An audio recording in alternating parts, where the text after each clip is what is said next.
এটা হচ্ছে আপনার বিমান বাংলাদেশের সার্ভ করা খাবার।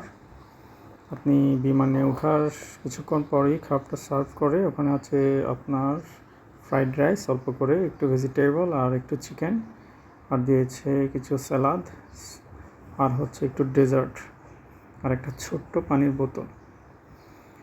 আর মেবি এই কোকগুলো দেখা যাচ্ছে, এগুলো আমাদের দেয়া হবে একটা 25 টাকা করে ছোট্ট কোক। আর খাবারের পর আপনি চেয়ে নিতে পারেন চা অথবা কফি। এখানে একটা কফি, একটা চা। চাটা হচ্ছে আমার ছেলের, একটা বাচ্চা। আর কফিটা আমার। দেখা যাক, দেখে মনে হচ্ছে টেস্ট কেমন? পাতলা কফি হবে। আমি নর্মালি অনেক স্ট্রং কফি খাই, আসলেই অনেক পাতলা। এত পাতলা কফি আমার লাইফে, এত পাতলা কফি আমি আমার লাইফে খাই নাই।